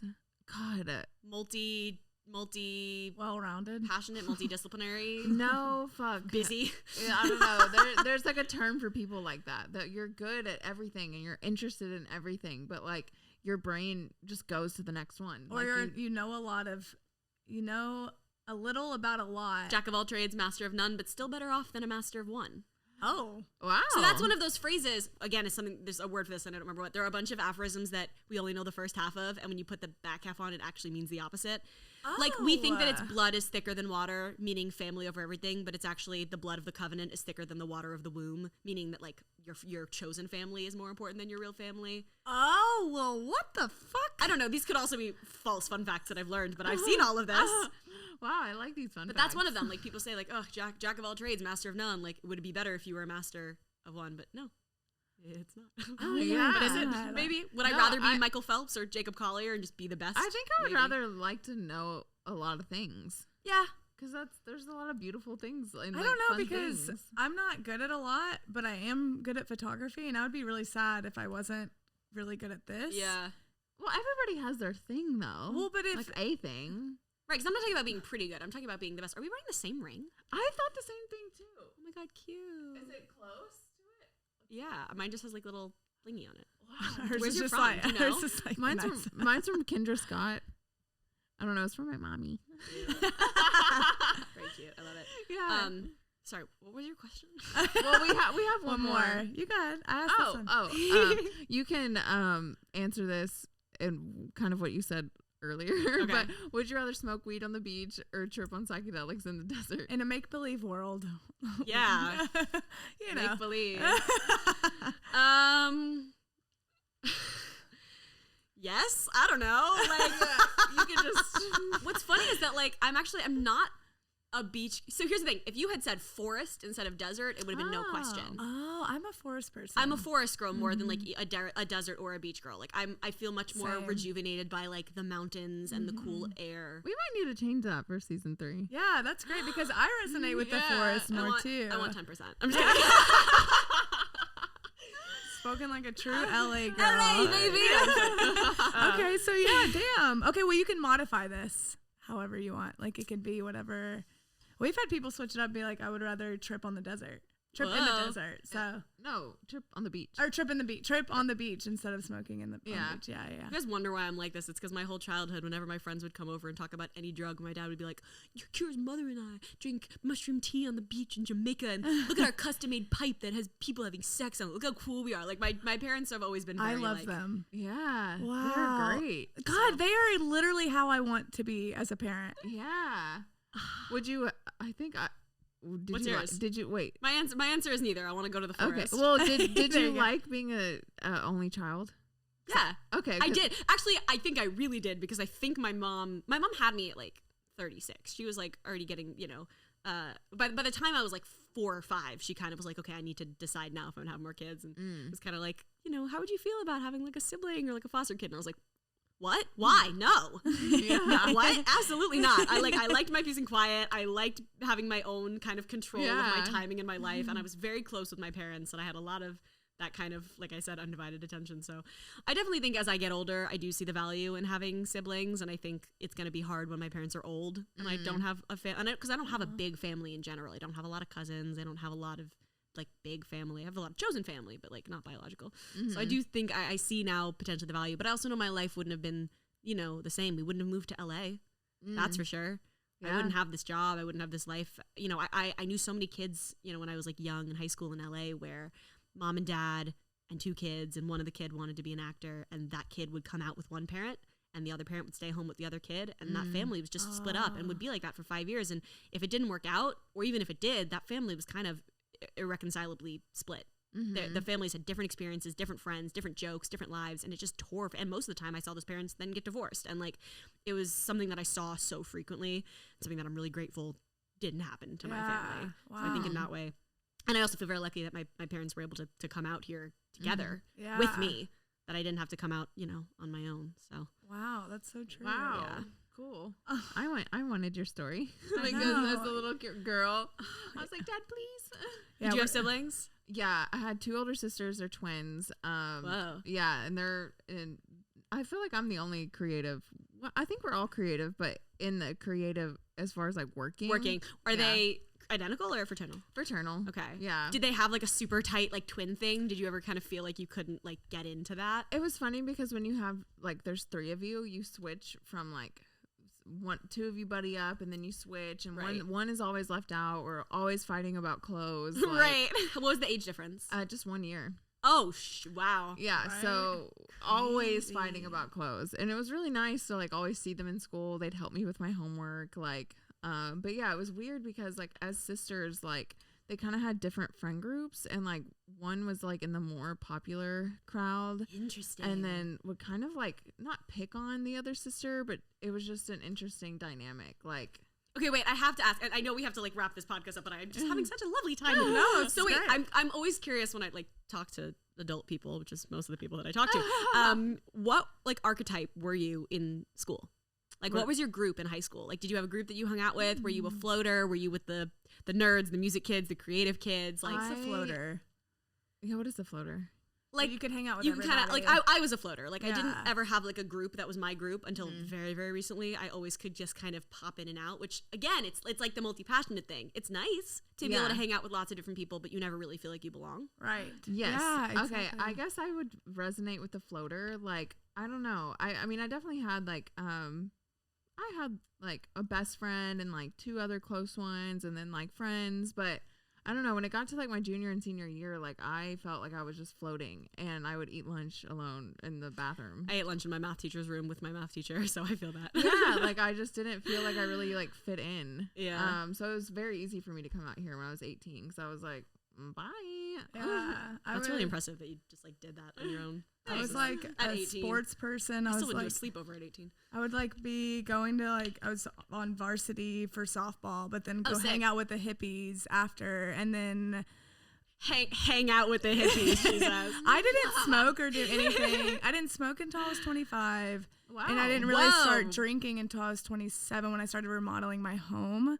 I had a drink That'll and do I it had to been ya. drunk. Yes, exactly. Well, and I was robbed in the process, like 20 grand by a fake contractor. Yeah. So I started drinking, and I realized quickly how people had got addicted to it. I was like, And so I didn't do any of that until I was like in my late 20s, which I was really thankful for. I mean, I had my moments where I was drunk, and, I had like a week of doing that, but like really I was like going to school, like I was very type A, like, but then when I started, I made up for lost time. So, and I That is one introduced to happen. Lacey to all of it. So yeah. How do you guys know each other? From Arkansas. Yeah. Wow. I started modeling. I modeled for, I met with her on a shoot at 17. Wow. And then we started doing photo shoots together. And so I moved here at 18. She started coming out and staying with me and shooting. Cute. And that's kind of how the friendship developed. Kind of, yeah. Like the shoot that we did got her noticed on ANTM, and then after that, I was like, okay, I need to like start working with this girl more. And we were connecting and vibing, but she was very live, laugh, lovey, and I was like, Yeah. Stop! I had a Live Laugh Love sticker in my bedroom growing up. Oh yeah, it was very, very monogrammed, late, and I was just like, Very this Ray girl. Dunn. And then we were hanging out a little bit more, and then I started having deeper conversations with her. I was like, there's a lot of people that believe dinosaurs aren't real, and like that the Holocaust didn't happen, and like all these insane things. Like, she's like, what? And I was like, okay, I think you're ready for psychedelics. Like, I think you're ready to let me open up your mind, and then thus this apartment looks the way it does. Thus we have disco mushrooms. I walked into this apartment and I was like, fire, we're gonna be friends. Oh, yay, cute. We are gonna be friends. We are gonna be friends. Lacey's looking. Yay! After all this time, it only took us what, 6 years? I think it was meant to be, though. I think we're the right people now. Yeah. Well, yeah, Lacey's actually really looking for friends. So this is I'm in the market. Yeah, she I'm shopping around. I need people for her. My boyfriend and I have been doing a lot of like couple dates recently. Oh yeah, which is like really fun, and it's hilarious how much it actually feels like dating. Like we have a couple. We're not like poly. It's not like actual dating, right? No, yeah. We have a couple coming over tonight for dinner, and like we've been cleaning the apartment for 2 days. We're like, we have to impress I love them. that. Yeah, He's been cooking homemade pasta for 2 days. We went on a date out, and it was great. And so now they're coming back to our place for the third hang, and we're like, it's so funny. It literally feels like being 16 and dating again, but it's like partners who have been together for several years, like finding other adult couple friends. It's really that's fun. Cute. I'd never even, but that you kind of do that on your own without realizing, and that's wow. It's fun. Well, and it's also, because he moved here from a different place, and during the pandemic, like he met a lot of my friends, but all of his friends are back home. Right. And obviously,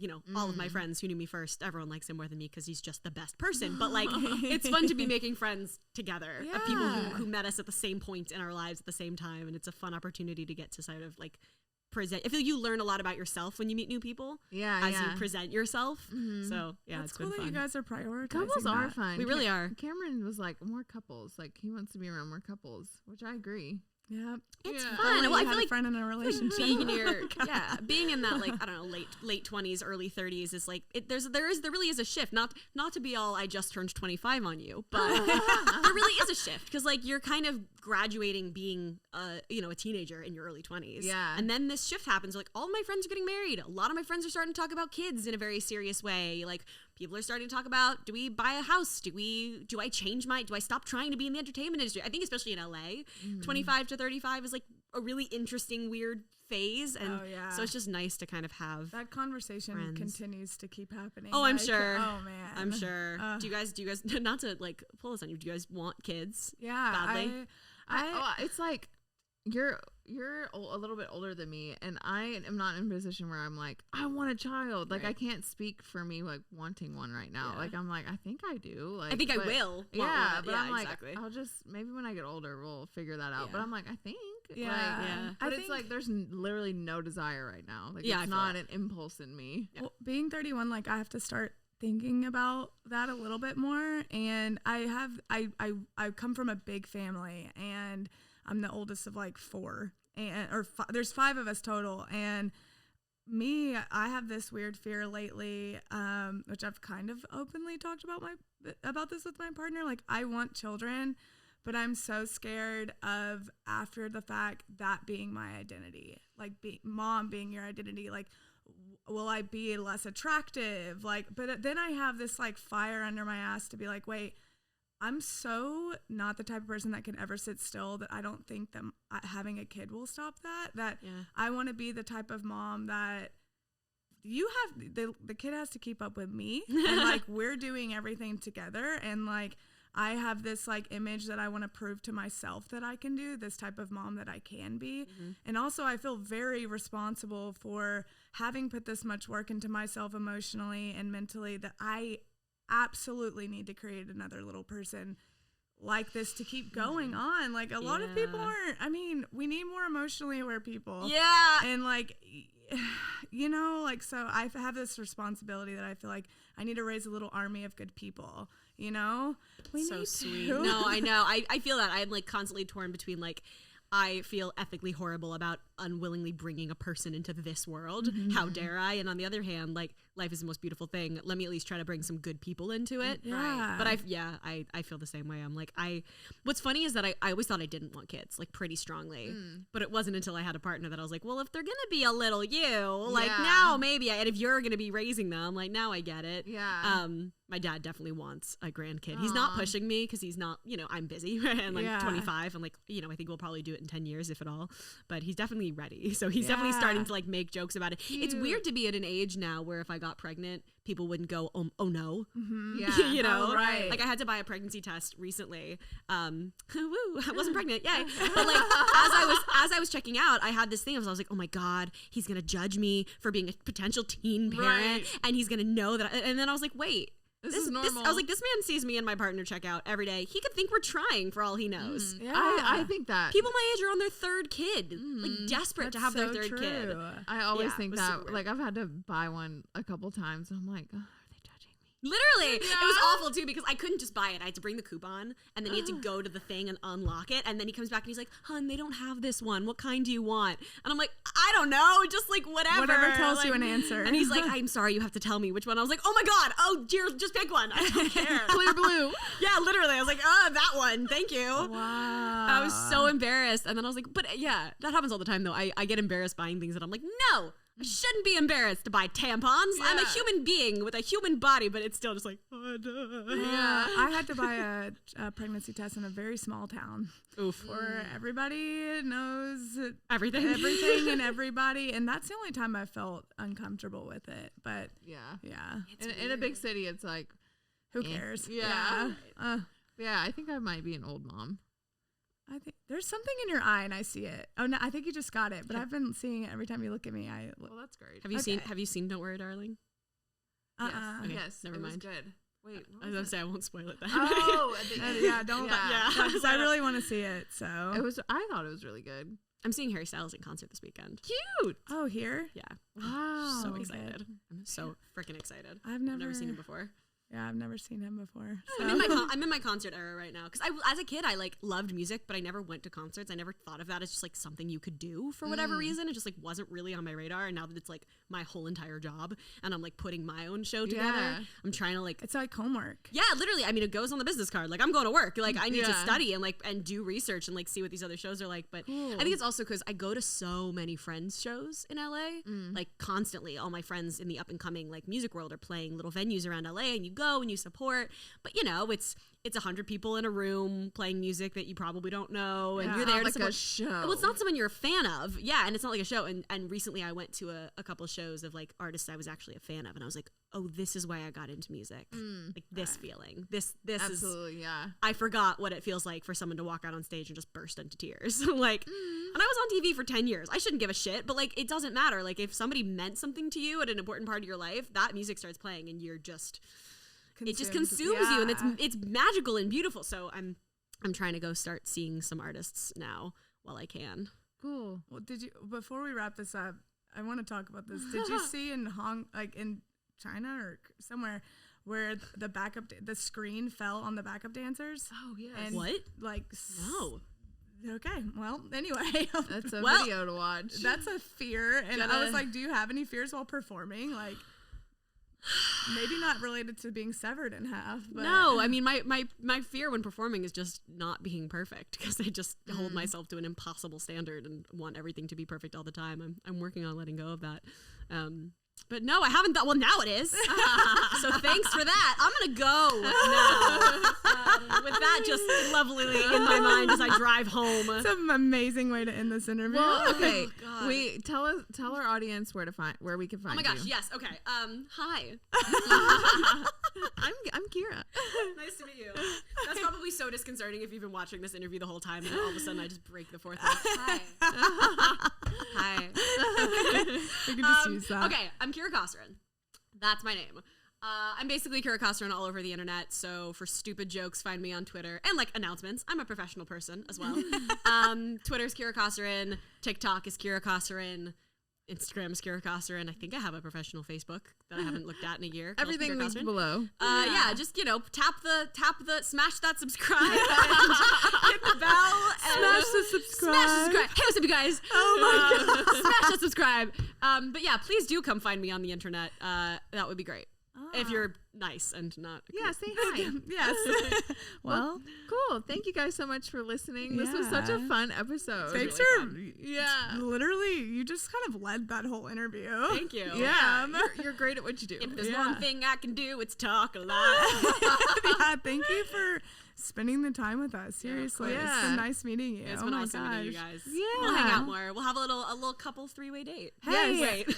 I have a boyfriend. I can show up for these dates.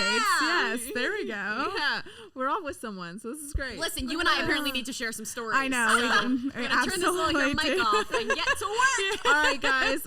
If you want to keep up with us, everything's linked down below. But if you wait, But if you hate us, just that's cool too. Just keep going. just Yeah. we'll catch you in the next episode. Yeah. Bye.